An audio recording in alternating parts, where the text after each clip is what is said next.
Hi everybody, happy Thanksgiving. It's Matt, and I'm this year going to cook a turkey again over charcoal and wood in a Weber kettle with a rotisserie. So this year I'm using a butterball turkey. Last couple of years I used a heritage turkey from a local farm. This year I just didn't get around to ordering it, but guys, a butterball is absolutely reliable. And I highly recommend it if you can't get yourself a good local turkey. I've already seasoned it. What I did is I just used olive oil and a little bit of a jerk rub that I make. Jerk rub's got a little bit of brown sugar in it, some allspice, some cinnamon, a few other things. And I found that it gives a nice brown skin. The olive oil is very important if you want to make it crispy.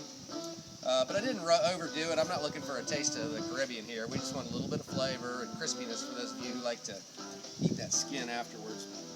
So what I've also done is put a couple of oranges in the cavity. I spike them with cloves, and you can see a little bit of that right there. I poke a few holes in it. It just juices up the middle. It makes it cook a little longer. What you're looking for is 11 to 13 minutes per pound. Today we have a 15 pounder, so that is going to be, let's see, 10 times 5, carry the 1, I don't know, like close to 3 hours. But we'll be checking the temperature along the way. I also recommend playing the Allman Brothers while you're cooking. I'm not sure why, but it does improve the quality of the bird. If you don't have Allman Brothers available, I have found that the Grateful Dead works as well. So we're going to finish up putting this thing on the spit, and all I did is tie it up real tight so the wings and the legs don't fly around. There's some websites or some videos that'll show you how to do a really good job tying. I just wrap it around there and tie it as tight as I can. So what we're looking for here is to make it as even as possible,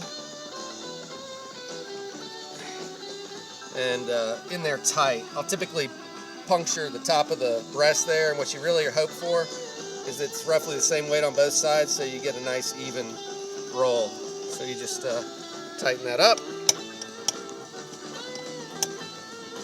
Now let's go take a look at the how we're actually going to cook it.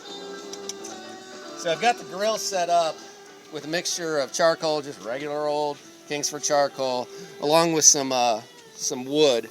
And I like to use wood chunks, and this time I'm using cherry wood. Whoops. And what I do is I just heat that up in the fire, get it good and cold up, and drop it in. And if you take a look at the way the fire's set up, you'll see I just have a pan in the middle with water that helps regulate the temperature, and then a mixture, again, of charcoal and wood. And in this case, again, cherry wood. I find that hickory works great. Applewood's great. If you're in South Carolina or Georgia, peachwood is fantastic. Whatever you can get your hands on.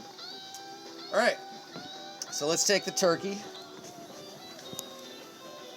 and let's put it on. Now, I like to have everything point in the same direction, so you'll see that the pan points towards the motor here. You just line it up so that it fits here in these slots, and then you simply turn it on. Now you want to check for a minute, make sure that it's not falling, because you've got it unevenly weighted on the spit. And this looks to be going in a fairly even manner. Alright, that's looking good. So I'm just going to put the lid on that, let it sit for a while, and we'll check on it in about an hour or so. Okay, so we're back. We're about an hour and a half in, and I got to tell you, it's been a struggle to keep the temperature.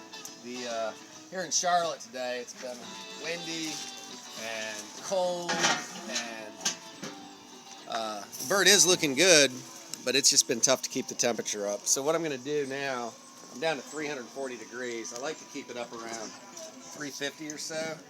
I've had to use a little more charcoal than hardwood this time around because it just gives it more steady heat. So just adding some coals to both sides. You want to take a look there.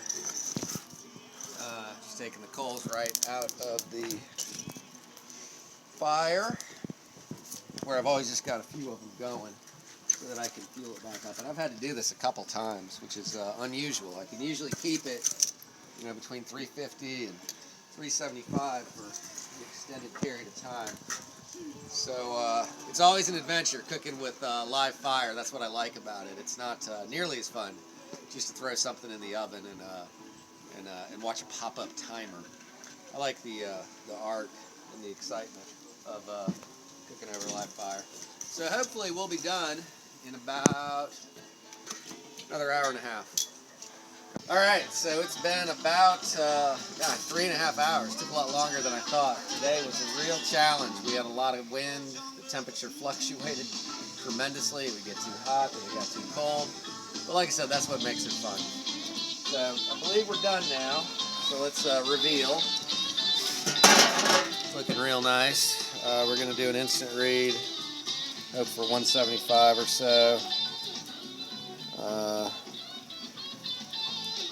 Alright, looking good in the thigh. Breast we want. And we're a little hot there at 180. We'd like to be a little, but looks good. I think we're ready. So now we just have to remove it.